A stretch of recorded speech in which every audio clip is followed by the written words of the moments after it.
Alright, ladies and gents, welcome back from spring break. Hope you had a good break. Can't wait to talk to you guys about it on Wednesday when I get back. Before we get started with notes, I want you guys to look at the front board right up here. It says Honors Algebra 2. Before break, I told you needed to know law of sines, law of cosines. I was wrong. We're going to give it to you on the test. You should still learn it. You should probably still know it. But it will be given to you on the test. So you'll have law of cosines, law of sines given to you. You don't need to memorize them. Alright, so we'll go through the notes for day 2 today. Go through notes for day 3 tomorrow, Tuesday. And then on Wednesday I'll be back. We'll have a review day. Another review day Thursday. Test on Friday. So first things first, go ahead and do the bell ringer. I have the answers up here already, so if you want to pause the video so you can try the bell ringer, and I'll show you the answers. Answers, number 1. Should have been A, 14 over sine of 75.5. Right, we're just using SOHCAHTOA. So I'm given the bottom angle down here, given the opposite and hypotenuse that I want to use, so I know I'm using sine. Sine of 75.5 equals 14 over x. Then just cross multiply and solve it. Sine of 75.5 times x equals 14. Divide both sides by sine of 75.5. You have your answer. X equals 14 over sine of 75.5. Number 2. Calculate the height h reached by a rocket. You move 100 feet from the launch point. Angle of elevation to the rocket at its highest point. Find the rocket's height to the nearest foot if theta equals 88 degrees. So it gives you the picture. We want to find x here. Right? So it's opposite our side. We're given 100 feet from the rocket. We know theta equals 88. So I'm going to use opposite and adjacent. So that's tangent. Tangent of 88 equals x over 100. Cross multiplying to the nearest foot, approximately 2,864. Now, homework. You guys should have completed homework 6 over break. Hold on to it. I'll check it in when I get back Wednesday along with Monday and Tuesday's homework. So, first we're going to talk about angle of elevation, angle of depression. They're both taken from horizontal lines. The difference is angle of elevation is when I have a horizontal line and I'm going upwards with my angle. So the angle between that line and the horizontal line is my angle of elevation. Angle of depression is when I have a horizontal line and I drop my line down to form an angle. So then the horizontal line down to my other line is my angle of depression. Now, the angle of elevation is pretty straightforward. You should be able to use it pretty easily. Angle of depression, people kind of mess up a little bit. So I'd be careful. It usually gives us the angle of depression, but we need to use the other angle that adds up to 90 to solve it. We'll see that in the problem today. So, first one. Rachel spotted from her car from a weather balloon. She knows her altitude is 82 meters and her angle of depression is 32 degrees. She wants to know how far she is from her car. Draw a triangle, use trig to solve. Alright, so I know she's in a weather balloon. Now I'm not going to draw a great picture, so I'm just going to use lines and dots. If you're going to draw a balloon, you want to draw a car, go ahead. So she knows her altitude is 82 meters. So from this balloon down to the ground is 82 meters. She sees her car off in the distance. So we'll say her car is right here. I'm drawing a triangle. Right? She wants to know how far she is from her car. So she wants to know this value. And I know that angle of depression is 32 degrees. So if I draw a horizontal line up top here, her angle of depression to the car, this angle right here, is 32 degrees. But that doesn't help me with my triangle at all. So what I need to do is I know this horizontal line forms a 90-degree angle between the angle of depression and the angle inside my triangle. So I can take 90 minus 32. That's going to equal, not 68, 58 degrees. So this inside angle right here is 58 degrees. Now, I know an angle and I know two sides. So I'm going to use this angle 58 degrees, opposite side, adjacent, hypotenuse. Don't forget to label your sides. And I'm going to solve for x. I'm going to solve for the hypotenuse.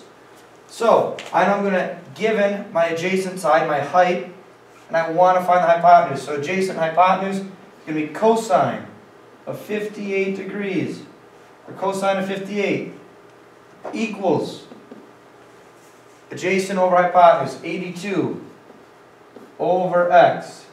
And then I'm just going to solve like any other trig problem that we've done. So I'm going to cross multiply.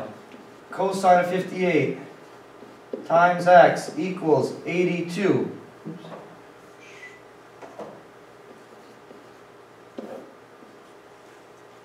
I'm just going to divide by cosine of 58 on both sides.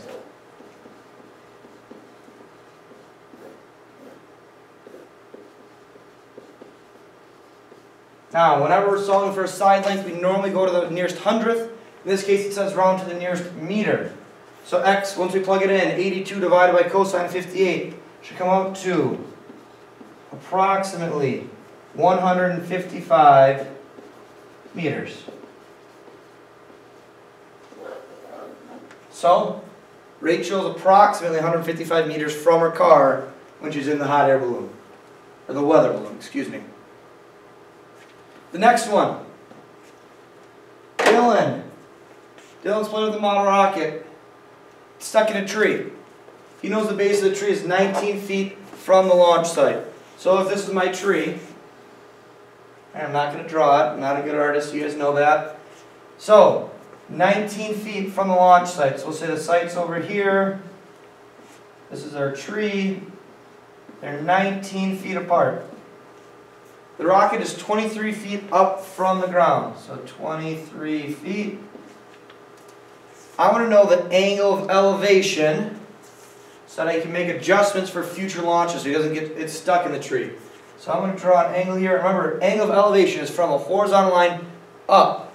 So from the horizontal line up, this is going to be my angle of elevation. So that's the angle I want to find. I want to find x. So if I use that angle to label my sides, I'm going to go opposite, adjacent, hypotenuse. So, finding x, right? Just use trig.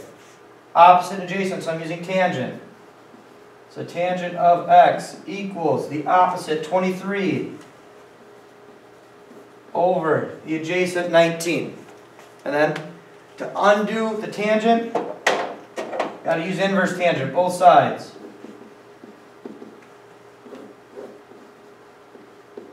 Left with x equals the inverse tangent of 23 over 19. And again, to the nearest degree, round to the nearest degree. Make sure we're reading directions. So x is approximately 50 degrees. Don't forget our label, our degrees sign there. So like I said, make sure you're using angle of elevation correctly. Elevation, horizontal line up. Depression, horizontal line down. Make sure you're using angle of elevation, angle, depression correctly. Next thing we're going to do solving for missing angles. Right? Just do some little bit of word problems. You should have seen this before. It should be pretty easy for you guys. Now I'll do the examples, the you tries. You can pause the video and then look at the answer if you want. You can try them and look at the answer key that's online with all the filled in notes. But I'm just going to do the example parts. Any of the you tries you guys got to check on your own. I'll show them up here, so if you want to pause the video once I show them, you can look at them. Or like I said, check the filled in notes. So, we lean a 20-foot ladder against the wall. The base of the ladder is 4 feet from the wall. Everything's put there. What angle theta does the ladder make with the ground? So all we're doing is solving for theta here. Right? Opposite side, adjacent side, hypotenuse. So I'm given the adjacent and the hypotenuse. So I know I'm using cosine. So cosine theta equals adjacent 4 over 20. So then, inverse cosine both sides. We know this. So I'm going to get theta equals the inverse cosine of 4 over 20. Or if you want to reduce it to 1 over 5, that's fine as well. So whenever we talk about angles, remember we're going to the nearest whole degree. So theta should be approximately 78 degrees. Now, like I said, there's a you try here. If you want to pause the video, try that you try. Go ahead. Otherwise, here's the answer. Right, you're standing 350 feet away from a skyscraper, 750 feet tall. You want to the angle of elevation, so the angle from the ground up. So that x value using opposite adjacent. It's tangent. Inverse tangent of 750 over 350 is going to give us 65 degrees. All right. One more example on here. And there's 3 more you tries. So in this case, it's telling us to solve the following right triangle. So remember, when we're solving a triangle, we need to make sure we have all three angle measures, all three sides. In this case, I'm given two of my angle measures. So if I find angle U, all I'm going to do is 180 minus 90 minus 70, which should give me 20 degrees. So angle U is 20 degrees. One thing down already. Now I need to find the other two sides. I'm going to have to use trig to do that. So I'm going to use the degrees 70, opposite, adjacent, and hypotenuse. Use that angle of 70 degrees to do my trig. So I'm going to find the, let's say, opposite side first. We'll call it x. So sine of 70 equals x over 15. Once again, solve it by cross multiplying. So put it over 1. X equals sine of 70 times 15.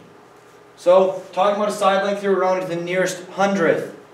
So, sine of 70 times 15 should give us approximately 14.10. So, side UT is approximately 14.10. Alright, now to find that last side, to find side ST, two different ways to go about it. You can use trig again, or we can do Pythagorean theorem.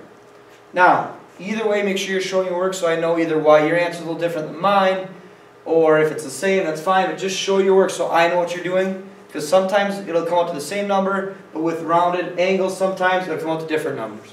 So I'm going to keep doing trig, because that's what the unit calls for, right? So, if I want to find side ST, I'm going to be doing cosine. I'll call it y. Cosine of 70 degrees equals adjacent y over 15. Once again, put it over 1 and cross multiply. 15 times cosine of 70 equals y, and plug it into your calculator. Round to the nearest hundredth, y is approximately 5.13. So that means side TS or ST approximately 5.13. Awesome. So if you're going to check your U-tries with the filled in notes, you can stop watching the video now. Otherwise, I'll put them up here. Right, solving for a right triangle. This one we got to solve for two different angles. Using trig for one of them, then do 180 minus 90 minus our first angle. Angle P is 55 degrees. Angle N is 35 degrees. And then for that third side, you can either use trig or using Pythagorean theorem. Now, once again, there's rounding, so we're going to get two different answers. Make sure you're showing your work. You should either get, doing trig, 20.92, doing Pythagorean theorem, 20.81. Either one is fine, just show your work. Alright, last two U-tries. Same thing, solving the triangle. Angle V is going to be 40 degrees. Side MD is going to be 17.62. Side VD is going to be 27.41. Now solving for that last side, whether it was trig or Pythagorean theorem, should have gotten the same answer, but that won't always happen, so make sure we're showing our work. And then the last U-try. Once again, you got to solve for one of the angles first. So, angle A is going to come out to be 28 degrees using trig. To find angle T, all we're going to do is 180 minus 28 minus 90 gives us 62 degrees. And then solving side AT, Pythagorean theorem or trig, we should get approximately 34 or equals 34. Like I said, you should get the homework once you have your notes filled in. Hold on to all your homework. I'll check them all when we get back on Wednesday. We'll have a review day Wednesday, Thursday. Friday's our test. Don't forget, law of sines, law of cosines will be given to you on the test. Alright. Good luck.